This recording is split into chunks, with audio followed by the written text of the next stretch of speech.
आता अमोल कीर्तीकरांच्या संदर्भातली महत्त्वाची बातमी समोर येते। अमोल कीर्तीकर यांना आता ईडीने दुसऱ्यांदा समन्स पाठवला असून 8 एप्रिलला चौकशीसाठी हजर राहण्याचे आदेश या समन्सच्या माध्यमातून देण्यात आलेत।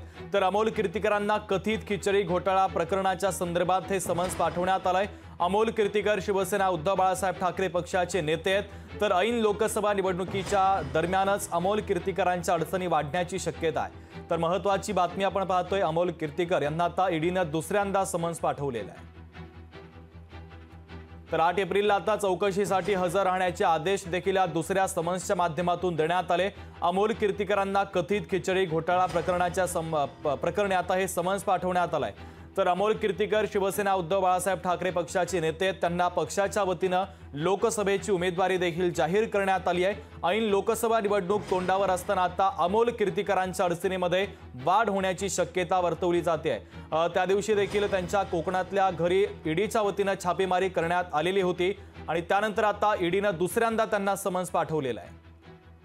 चेतन ननावरे आपले प्रतिनिधी आपल्याशी जोडले जात आहेत, त्यांच्याकडून बातमीच्या संदर्भातले अपडेट घेऊयात। चेतन, अमोल कीर्तीकरांना दुसऱ्यांदा समन्स पाठवण्यात आलंय, त्यांच्या अडचणी आणखीनच वाढलेल्या आहे। तिथंच एकंदरीत अमोल कीर्तीकर यांना वारंवार समन्स बजावण्यात येतं। या आधीच ज्यावेळी त्यांच्या उमेदवारीची घोषणा झाली होती त्याच दिवशी त्यांना दुसरं समन्स आलेलं होतं। आता पुन्हा एक समन्स त्यांना गेलेला आहे। त्या समन्समध्ये त्यांना 8 एप्रिलला चौकशीसाठी बोलवलेलं आहे। ज्या प्रकारे आपण पाहत आहोत की अमोल कीर्तीकर यांच्या समोर राजकीय अडचणी वाढत आहेत, कारण याआधी काँग्रेसचे नेते संजय निरुपम यांनी त्यांच्या उमेदवारीला थेट नकार दिलेला होता।